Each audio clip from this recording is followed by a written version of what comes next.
Magandang araw, Eman Bacosa Pacquiao at Rodelin Perez pasok sa timbang sa pangalawang subok. Tuloy na bukas ang bakbakan ng anak ni pambansang kamao na si Eman Bacosa Pacquiao kontra Rodelin Perez, June 21, 2026. Si Eman Bacosa Pacquiao may record na 8 panalo, 1 talo, 1 tabla at 4 na knockout panalo. Nanggaling siya sa magkakasunod na panalo kina Nico Salado at Reynold Cundimang. Si Rodelin Perez naman ay may 5 panalo, 4 na talo at 4 na knockout panalo. Huling 2 laban niya, panalo din lahat kontra Conrado Tanamor at Nathaniel Bongo. Naganap kanina ang kanilang official weigh-in kung saan sa unang salang nila sa timbangan, nag-overweight sila pareho kung saan tumimbang si Eman ng 136.7 pounds, overweight ng 1.7 pounds at si Rodelin Perez tumimbang ng 138 pounds, overweight ng 3 pounds. Kaya dahil dito binigyan sila ng 2 oras na extension upang may babang timbang sa eksaktong limitasyon para maituloy ang kanilang PBF lightweight title fight.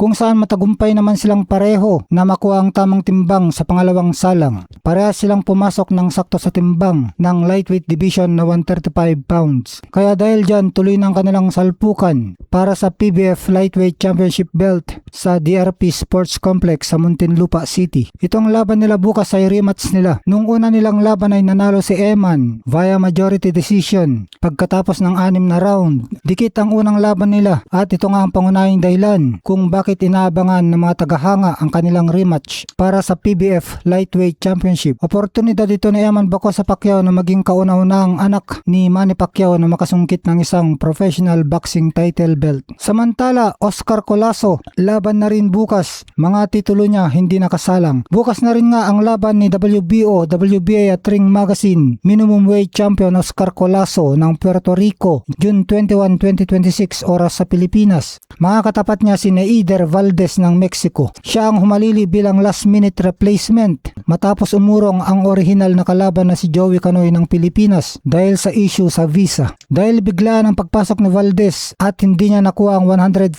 pounds weight limit para sa minimum weight, itataas ang laban sa flyweight division. Ibig sabihin hindi mo na nakataya ang WBO, WBA at Ring Magazine minimum weight world titles ni Oscar Colasso. Sa halip maglalaban sila para sa bakanteng regional flyweight belt. Gaganapin ang laban sa Front Wave Arena sa Oceanside, California. Puerto Rico versus Mexico, magandang bakbakan din ito. Kaya enjoy tayo bukas mga boxing fanatics. Sobrang yamado sa Oscar Colasso sa laban na ito. Tinatayang hanggang 80 sa isa ang odds. Ibig sabihin, kailangan mong tumaya ng 800 pesos kay Oscar Colasso para manalo lang ng 100 pesos. Si Colasso ay undefeated unified minimum weight champion mula sa Puerto Rico. May record siyang 13 wins, 0 loss at 13 knockout wins. Knockout percentage niya 77%. Si Valdez naman ay isang matapang na contender mula sa Mexico. May record siyang 15 wins, 3 losses sa 2 draws at may 15 knockout wins. Ang knockout percentage niya 75%. Kaya parehas malalakas ang dalawang ito.